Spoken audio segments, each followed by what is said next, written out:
So, you thought that functional programming is hard? I'm here to shatter this myth.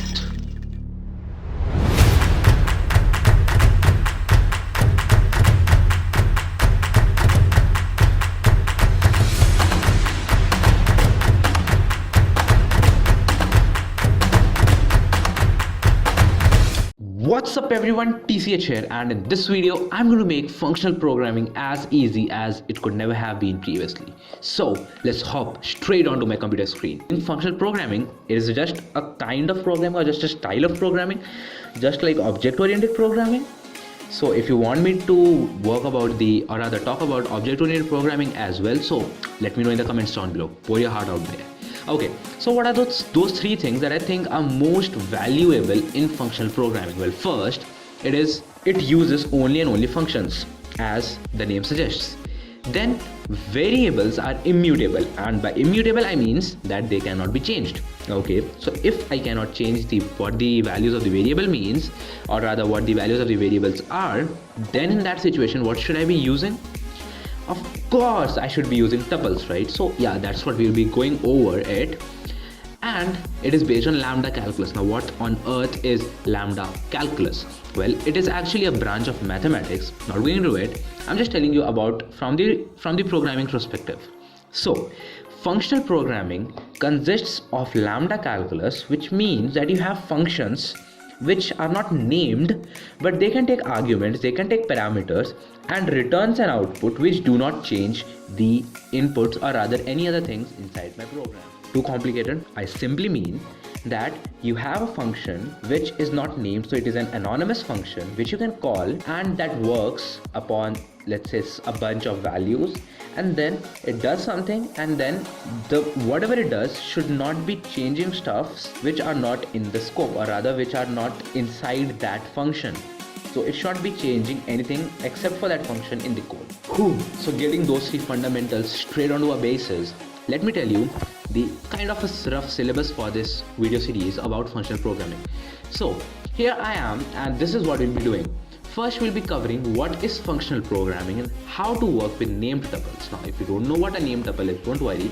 If you already know, then probably this video is not for you. You can just skip this video and go to the next one, inside which we will be talking about the filter function in Python, after which we'll be talking about the map function in Python, and finally we'll be talking about the reduce function in Python. So will that be covering my functional programming? Mostly, but I will be telling you the list comprehension for all of them, for filter, for map, and for reduce. So let's just dive into programming. Well, for that, named tuple is kind of like a regular tuple. So first of all, let me talk about a regular tuple. So let's say I have a bunch of names, and if you have a list, then it's square brackets, but if you have tuples, then it's a parentheses. And let's say my first name is Shubham, and my second name is Shakit, and my third name is Coding, or rather something like that. Okay, so probably this is pretty good, and I can just say okay, and probably it's not my import, so I think I can just do this one thing, remove it from there and put it down here. Yeah, this sounds better. Okay, so finally I have all of my names set. Now if I want to do something like names dot append, and let's say I want to append another name just like a list. Let's say I want to add something in it, and you will just see an error. Now what does that error say? Tuple has no attribute called as append, because a tuple is immutable, so probably we'll be working with a lot of tuples. Now let's say I want to have a bunch of stuffs. Let's say I want to have a tuple in a format which is like this. I want to have a bunch of programming languages, and I want to have their name, and I want to have like their difficulty level. So I can have a level that they're set at. Now I can say okay, fine, I understand that.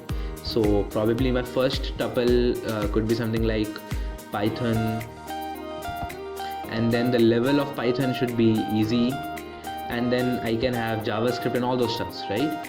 But then, like, let's say somewhere I just mess a few things up, and like, will I be able to do something like names.name or something like, or rather in this programming case, will I be able to get something like programming.name inside which I will be assuming that I'm getting Python? No, of course not. That is what we use a dictionary for. So whenever we are creating a dictionary, so let's say my okay, let me just go to the languages example. So here is my languages, and all that I want to do is, well, create some languages, right? So this is my language, and what I want to do in this language is, well, create a dictionary. And inside this dictionary I want to declare a few things. So let's say my name is I want to say that my name is, well, Python, and then the level will be easy, right? So my level is set to easy, right? And then I can have lang 1, lang 2, lang 3, and it's not lanang, it's lang. So yeah, I can have this, and then otherwise I can just have a bunch of lists inside this saying this. You just get the point, don't you? Now I can access it like lang, and then I can say name, and that should give me Python, shouldn't it?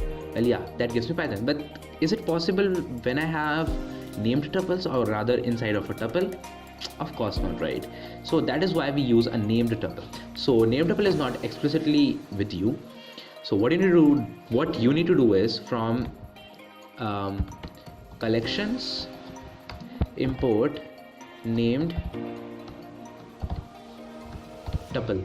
Okay, so I just imported my named tuple.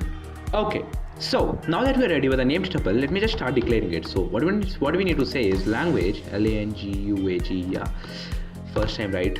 So language is named tuple, right? So named tuple, inside which I need to declare the type name. So what is my type name? Well, it is pretty easy. It's my language. So will it load? Yeah, so it's my language, and after which I need to give it a set of things, or rather all of the field names, which will be an iterable, so that can be either a tuple or a list. So in my case, I will be just giving it a tuple. So that will be my, let's say, the name of the programming language and the level of my programming language, right? So whether it is easy or hard or something like that. Okay, now what I can do is, if I just run it here, then I'm pretty much done. And I feel like, okay, then how should I be populating the stuffs? It's very easy. What I do is languages, if I'm not wrong, languages, yeah. So I need to say, like, first of all, either I can create a tuple of it. What I can say is language. The question that you should be asking is, what is the name? Well, in my case, it is Python. And after my Python, what is the level? Well, according to me, Python is a very easy language. Then I can have a language of, let's say, JavaScript, and again a very easy language according to me, because I know it. And similarly, we can have many different languages. So I have actually created this list. So let me just paste it. So we have Python, JavaScript. So Python is easy, JavaScript is easy, Java is hard according to me. Golang is intermediate, C++ is intermediate, because yes, I literally love C++, and then brainfuck is hard. So yeah, that is the list of languages that I have created. Now, how should I be using it? Okay, that's an amazing question. And is it really useful? So is it really useful? Well, okay, let me just print out languages. So languages, so if I just try to print out my languages, so if I print out my languages, it's not pretty. So what I can do is, a very neat trick that I use a lot is, from pprint, import pprint, and then pprint. So yeah, this should make it look better. So I have my languages, this. Okay, now how should I be using it? Well, it's actually very easy. What you need to do is, I'm saying it's extremely easy. You just need to use it like any other thing. For lang in languages, I guess that is the correct. Yeah, for lang in languages, I can print out all of the lang.name. So if I just print that out, you can see Python, JavaScript, Java, Golang, C++, and brainfuck. Now, I mean, did you just see its power? So if I say lang.name, it gives me the name, and it's not like, okay, what the hell is this name, and I don't have any attribute name. So that's why it was asking for the field name, and that is the attribute that it is going to set for each and everything. Now can I access the level the same way? Of course I can. So it should throw me all of the levels. Pretty neat. Lang.name is simple, right? Lang.level, and let me just print that out. So it says Python is easy, JavaScript is easy, Java is hard, Golang is intermediate, C++ is intermediate, Brainfuck is hard. So, and if you're asking me, okay, but why did you create such a long list?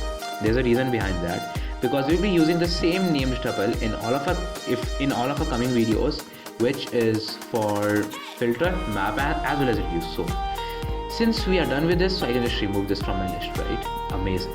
Now we have 3 more things to cover. Talk to you in the next video. Bye bye.